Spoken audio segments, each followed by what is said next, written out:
नमस्कार। आज हम बात करेंगे सुधीर चौधरी के एक वीडियो के बारे में जहां पर उन्होंने चाइनीज आर्मी की वीकनेस को गिनवाया है। I have particular problem with that video. मैंने उसका एक छोटा सा क्लिप यूज़ करा था अपने एक पूरे पुराने वीडियो में और वहां पर कई सारे लोगों ने कहा कि मैंने शायद गलती से उनको मिस रिप्रेजेंट कर दिया है और उन्होंने जो बात कही वो सही है।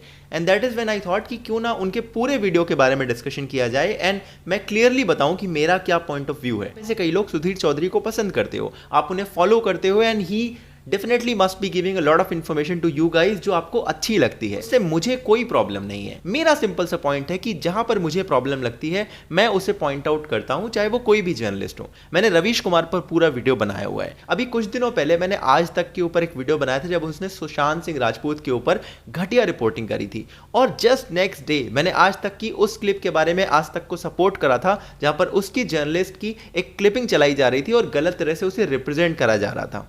तो आप तो पहले वीडियो देखकर कहोगे कि मैं आज तक के अगेंस्ट हूं और दूसरे वीडियो देखकर कहने लगोगे कि मैं आज तक के साथ खड़ा हूं। इनफैक्ट अगर आप दोनों वीडियो को एक साथ देखो तो आप एक चीज पाओगे that I try to call people on their bullshit where I feel कि दे आर रॉन्ग और they are trying to mislead their audience. In this video also Sudhir Chaudhary ने चाइनीज आर्मी की बहुत सारी कमियां गिनवाने की कोशिश करी, बट मुझे लगता है उन्होंने बहुत सारी चीज़ें गलत बोली। If you want to skip to specific point जहां पर मैं एग्जैक्टली बताता हूं क्या क्या गलतियां हैं तो आप इस टाइम स्टैम्प पे चले जाओ, बट अभी मैं एक्सप्लेन करने की कोशिश कर रहा हूं कि क्या मेरा पर्पज़ है इस वीडियो को बनाने के पीछे। इस वीडियो के पीछे मेरा ये पर्पज़ बिल्कुल भी नहीं है कि चाइनीज आर्मी बहुत सुप्रीम है या बहुत अच्छी है या इंडियन आर्मी चाइनीज आर्मी को हरा नहीं सकती, बल्कि मैं तो मानता हूं कि इंडियन आर्मी चाइनीज आर्मी से बहुत ज़्यादा स्ट्रांग है। और अभी जो स्कफल हुआ था गलवान वैली में उसमें दिखा कि चाइनीज आर्मी के इतने सारे लोग थे बट फिर भी इंडियंस ने उन्हें ज़्यादा नुकसान पहुंचाया। My only problem with Sudhir video is कि उन्होंने जो डेटा प्रेजेंट कराया उसको जिस तरह से प्रेजेंट कराया वो मिसलीडिंग है। अब शुरू करते हैं सुधीर चौधरी के उस वीडियो के साथ जिससे मुझे प्रॉब्लम है। सुधीर चौधरी ने यहां पर चाइनीज आर्मी की कमियां गिनवाने में बहुत सारे पॉइंट्स रखे। पॉइंट नंबर 1 था कि चाइनीज आर्मी की स्ट्रेंथ लगातार कम हो रही है, जबकि सच ये है कि भारतीय सेना में करीब 14 लाख सैनिक हैं, जबकि वर्ष 2015 के बाद से चीन अपने सैनिकों की संख्या को लगातार कम कर रहा है। रिपोर्ट के मुताबिक चीन में अब 10 लाख से भी कम सैनिक बचे हैं उसकी सेना में। इस बात को सुधीर चौधरी ने इस तरह से प्रेजेंट करा कि ये चीज चाइना की कोई कमी है। अगर आप दूर से देखो, एक लेमैन टर्म में बात करो तो लगता भी है कि भाई आर्मी की स्ट्रेंथ लगातार कम हो रही है तो ये कोई कमी होगी, बट अगर आप इसके बारे में न्यूज पढ़ो तो आपको पता चलेगा कि फ्रॉम 2015 चाइनीज आर्मी मिलिट्री में जानबूझकर अपने लोगों की स्ट्रेंथ कम कर रही है। उसके बहुत सारे रीजन है, क्योंकि उनकी मिलिट्री के पास ऐसे इक्विपमेंट है जहां पर ज्यादा लोगों की जरूरत नहीं है। दूसरा, वो अपनी एयरफोर्स में स्ट्रेंथ बढ़ा रहे हैं। तीसरा, वो अपनी साइबर वॉरफेयर की टीम को मजबूत कर रहे हैं और इसलिए उनकी मिलिट्री 2015 से लेकर 2020 के बीच में बहुत तेजी से कम हुई है। In fact India is also trying to reduce 1.5 lakh people in the military. तो इसे ये दिखाना कि चाइनीज आर्मी की स्ट्रेंथ नहीं बल्कि वीकनेस है, मुझे लगता है मिसलीडिंग क्लेम है। दूसरा क्लेम, वन चाइल्ड पॉलिसी। यही वाला वीडियो मैंने सुधीर चौधरी का अपने वीडियो में यूज करा था और कहा था कि ये गलत क्लेम है। बड़ी कमजोरी यह है कि वर्ष 1979 से लेकर वर्ष 2015 तक चीन में वन चाइल्ड पॉलिसी लागू थी, जिसकी वजह से चीन के ज्यादातर सैनिक अपने माता पिता की इकलौती संतान हैं। ऐसे में मुमकिन है कि युद्ध की स्थिति में चीन के सैनिक देश से पहले अपने परिवार के बारे में सोचेंगे और ये वो इकलौती संतान हैं जिन्हें उनके माँ बाप ने बड़े नाजों से पाला है। ये सख्ती के आदी नहीं है, ये मुश्किल जीवन के आदी नहीं है, इसलिए ये लोग जब सेना में आते हैं तो बहुत कमजोर साबित होते हैं। अब मैं बताता हूं कि यहाँ पर प्रॉब्लम क्या है। इस वीडियो के बारे में आप में से कई सारे लोगों ने मुझे एक क्लिपिंग भेजी, एक न्यूज भेजी, साउथ चाइना मॉर्निंग पोस्ट। इसका एक आर्टिकल भेजा जहां पर आपने बताया कि देखिए यहां पर इस आर्टिकल में सेम बात क्लेम की गई है। Sudhir Chaudhary is not wrong. अब आप देखिए इसके सोर्स में क्या क्या प्रॉब्लम्स हैं। पहली बात, south China morning post is a Hong Kong based news agency और हांगकांग और चाइना के बीच में एक लंबे समय से डिफरेंस ऑफ ओपिनियन है, आप कह लो कि सीधी सीधी लड़ाई सी चलती रहती है। तो ये ऐसी बात हो गई जैसे जी न्यूज़ पाकिस्तान की आर्मी के बारे में कोई आर्टिकल लिखे। क्या आपको लगता है कि जी न्यूज़ पाकिस्तान की आर्मी के बारे में बहुत कुछ पॉजिटिव बातें लिखेगा या फिर सो टू से अनबायस्ड ओपिनियन रखेगा? मुझे ऐसा नहीं लगता और वही मुझे यहाँ पर इस आर्टिकल के सोर्स के बारे में प्रॉब्लम है। अब चलते हैं आर्टिकल की तरफ। आर्टिकल में एक प्रोफेसर का क्लेम है कि वन चाइल्ड पॉलिसी की वजह से, क्योंकि सिंगल चाइल्ड आर्मी में भर्ती हो रहे हैं इसलिए आर्मी वीक है। इस क्लेम के पीछे प्रोफेसर की कोई रिसर्च का लिंक यहाँ पर नहीं है, कोई सर्वे का लिंक यहाँ पर नहीं है। मतलब हम कहीं पर पढ़ नहीं सकते कि आखिर इन्होंने क्लेम करने के पीछे की रिसर्च क्या थी, क्या डेटा था, क्या बैकअप था। और ज़्यादातर और भी अगर आप आर्टिकल देखोगे तो उसमें या तो इसी प्रोफेसर के बारे में लिखा जाता है या फिर इस आर्टिकल का लिंक वहाँ पर अटैच रहता है। कोर्स भी बहुत क्लियर नहीं है, ये बताता नहीं कि इसने क्लेम क्यों किया। पॉइंट नंबर 3, इसी आर्टिकल का अगर आप भरोसा कर लो, अगर आप मान लो कि ये प्रोफेसर ठीक है, अगर आप मान लो कि south China morning post completely unbiased है, फिर आप इस आर्टिकल को पढ़ना शुरू करो। तो इस आर्टिकल के एंड की तरफ जब आप चलोगे तो उसमें क्लेम किया गया है कि सिंगल चाइल्ड होने की वजह से ज़रूरी नहीं कि वो आर्मी वीक हो जाए। चाइना के पास एडवांस इक्विपमेंट है, तो इससे फ़र्क नहीं पड़ता कि वो इक्विपमेंट कौन चला रहा है, एक सिंगल चाइल्ड चला रहा है या फिर उसके कोई भाई बहन घर पर है तब वो चला रहा है। दूसरी बात, अगर आप एक बार चाइना की आर्मी में भर्ती हो गए तो फिर अगर आप आर्मी को छोड़ने की कोशिश करो या घर जाने की कोशिश करो तो आपका अंत मौत से ही होगा।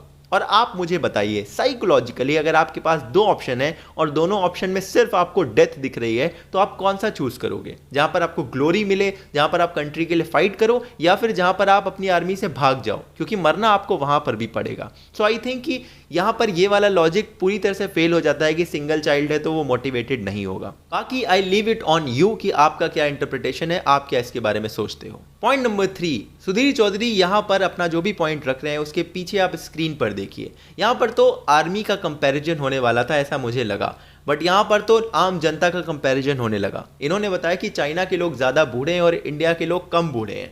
इसका कोई मुझे सेंस नहीं लगता अगर आप दोनों कंट्रीज की आर्मी को कंपेयर कर रहे हो। पॉइंट नंबर 4, सुधीर चौधरी कहते हैं कि वहां पर फोर्स्ड तरह से आर्मी में भर्तियां करवाई जाती हैं। युद्ध की स्थिति में उसे सैनिकों की कमी पड़ सकती है, इसलिए वो एक बैकअप प्लान पर भी काम करता है। इसके तहत चीन में सभी नागरिकों के लिए 2 वर्ष के लिए सैन्य सेवाएं देना अनिवार्य है। चीन की सेना में 35% सैनिक ऐसे ही होते हैं जिन्हें अनिवार्य सेवा के तहत वहां पर लाया जाता है, यानी इन्हें मजबूर करके सैनिक बनाया जाता है। दोस्तों इस कॉन्सेप्ट को कहते हैं कॉन्स्क्रिप्शन, और अगर आप कॉन्स्क्रिप्शन इन चाइनीज आर्मी के बारे में थोड़ा सा भी रिसर्च करके देखो तो आपको यह पता चलेगा कि चाइना में इतनी ज़्यादा पॉपुलेशन होने की वजह से वॉलंटरली, मतलब कि अपने आप लोग भर्ती होने आ जाते हैं आर्मी में, इसलिए कॉन्स्क्रिप्शन को एनफोर्स करने की ज़रूरत नहीं पड़ती। ये बात सच है कि हर इंसान को 18 से 24 के बीच में आर्मी के लिए फॉर्म भरना पड़ता है और रजिस्टर करवाना पड़ता है खुद को, और गवर्नमेंट चाहे तो उसे फोर्सफुली तरह से आर्मी में भर्ती भी कर सकती है, मगर वॉलंटरली यानी अपने आप इतने सारे लोग आर्मी में चले जाते हैं कि उन्हें फोर्स करके ऐसे बुलाने की जरूरत नहीं पड़ती। और ये चीज बहुत सारे आर्टिकल में आपको मिल जाएगी। नंबर 5, यहां पर साउथ सूडान में हुई एक वॉर के बारे में सुधीर चौधरी जिक्र करते हैं। यहां पर बताते हैं कि चाइना के जो आर्मी मैन वहां पर भेजे गए थे वो अपनी पोस्ट छोड़कर बचाने भी नहीं गए, और इंडियंस ने वहां पर बहुत करेजियस तरह से फाइट लड़ी और फिर वहां के लोगों को बचाया। चीन के ये सैनिक संयुक्त राष्ट्र के शांति मिशन के तहत दक्षिण सूडान गए थे। वहां पर इन्हें एक शरणार्थी शिविर की सुरक्षा की जिम्मेदारी दी गई, लेकिन जब विद्रोही गुटों का हमला हुआ तो चीन के ये सारे सैनिक ना तो नागरिकों को वहां बचा पाए और ना ही खुद की सुरक्षा कर पाए। नागरिकों की हत्या और बलात्कार होते रहे, लेकिन चीन के सैनिक अपने कैंप से बाहर ही नहीं निकले, डर के मारे। आई टोटली अग्री कि इंडियंस ने वहां पर बहुत करेजियस तरह से फाइट लड़ी थी। इसके बारे में बहुत सारे आर्टिकल्स भी हैं, बट चाइना ने वहां पर फाइट नहीं लड़ी। इसके बाद में इन्वेस्टिगेशन भी हुई थी और पता चला था कि वहां पर जो साउथ सूडान का उस समय का लीडर था उसकी अपनी फोर्सेस भी वहां की लोगों को मार रही थी, और उसमें चाइना उस लीडर का साथ दे रहा था। इसलिए जो यूएन का पीस कीपर मिशन का हेड था उसको वहां पे हटा दिया गया था, क्योंकि ये दिखा था कि जानबूझकर उसने कई सारे आर्मीज को ना एक्शन लेने के लिए कहा था। चाइना और साउथ सूडान के रिलेशन बहुत पुराने हैं और वहां पर ऑयल से रिलेटेड चाइना साउथ सूडान से अपने रिलेशन मजबूत करता रहता है। ऐसे में अगर साउथ सूडान का जो डिक्टेटर या लीडर, आप जो भी उसे कहना चाहो, वो चाहता है कि चाइना की आर्मी ना एक्ट करे, ये एंगल भी यहां पर आता है कि पॉलिटिकल मोटिव की वजह से चाइना की आर्मी को मना किया गया था कि आप एक्शन ना लो। खैर जो भी एंगल हो, मैं कंप्लीटली मानता हूं कि इंडिया वहां पर बहुत ज्यादा करेजियस तरह से लड़ी थी, बट चाइना के बारे में ये सारे एंगल भी अगर सुधीर चौधरी अपनी रिसर्च को अनबायस्ड रखना चाहते थे तो वो बता सकते थे, क्योंकि उनके पास तो पूरी रिसर्च टीम है। I am just an individual creator. But ये सारी चीजें ना बता के एक पर्टिकुलर नैरेटिव बताने में ऐसा लगता है कि कहीं ना कहीं वो मिसलीडिंग क्लेम बता रहे हैं अपने फॉलोअर्स को। नाउ इतने सारे मैंने पॉइंट आपको बताए, ये सिर्फ 9 मिनट के वीडियो के कुछ पॉइंट्स थे। मैं मानता हूं कि सुधीर चौधरी ने बहुत सारी रिसर्च करी है, बहुत बड़े बड़े वीडियोस बनाए हैं और बहुत सारी ज़्यादा सही इन्फॉर्मेशन भी वहां पर दी होगी। और मेरा यहाँ पर कोई भी एम ये नहीं है कहने का कि चाइना की आर्मी बहुत बढ़िया है। मुझे तो लगता है बहुत घटिया आर्मी है। हमारी आर्मी उन्होंने पटक पटक के अभी मारा हुआ है गलवान वैली में। मेरा बस यहाँ पे सिंपल सा पर्पज़ है, ये है कि अगर आप किसी को फॉलो करते हो और वो इंसान आपको ऐसे मिसलीडिंग इन्फॉर्मेशन देता है तो आपका हक है जानने का कि सच क्या है। अगर आप मिसलीडिंग इन्फॉर्मेशन को सच मानते रहोगे तो आपको कभी सच पता ही नहीं चलेगा। दूसरी बात यह है, कई सारे लोगों ने कहा कि भाई सुधीर चौधरी एक इस तरह से प्रोपेगेंडा चलाने की कोशिश कर रहे हैं कि चाइना की आर्मी उससे डिस्करेज हो जाए। अब आप एक बात मुझे बताओ, सुधीर चौधरी के प्रोग्राम सारे इंडियंस देखते हैं, वो प्रोग्राम हिंदी में आता है, तो यानी कि सुधीर चौधरी ने अपने फॉलोअर्स को ही मिसलीड करा, इससे कोई भी चाइना की आर्मी डिस्करेज नहीं हुई।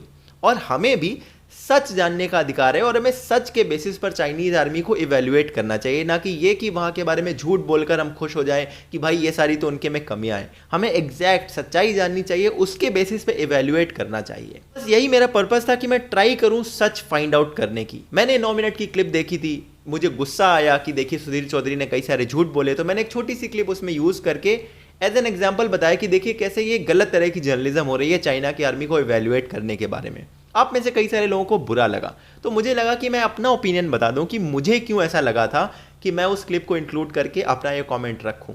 तो मैंने ये सारा कुछ आपको एक्सप्लेन कर दिया है। आई टोटली अंडरस्टैंड कि अभी भी आपके डिफरेंस ऑफ ओपिनियन हो सकते हैं and I totally respect that. तो आपके जो भी डिफरेंसिंग ओपिनियन है आप प्लीज़ उसे कमेंट में लिख सकते हो। मैं उन सारे ओपिनियंस को पढ़ूंगा और उसके बेसिस पर अपने ओपिनियंस को इवेल्युएट करने की भी कोशिश करूंगा। अगर आपको ये वीडियो पसंद आया हो तो इसे ज़रूर लाइक कीजिएगा, कॉमेंट में अपने थॉट्स बताइएगा और चैनल को कर लीजिएगा सब्सक्राइब, ताकि आपको ऐसे और इंटरेस्टिंग वीडियोज़ मिलते रहें। अगर आपको ये बुरा लगा तो आप डिसलाइक भी कर सकते हो, अगर आपको बहुत ज़्यादा बुरा लगा तो आप अनसब्सक्राइब करके मुझे कमेंट में बुरा भला भी कह सकते हो, उसके लिए भी कमेंट सेक्शन आपके लिए ओपन रहेगा। मैं आपसे मिलूंगा अगले किसी और वीडियो में, तब तक के लिए अपना ध्यान रखिएगा। जय हिंद, वंदे मातरम।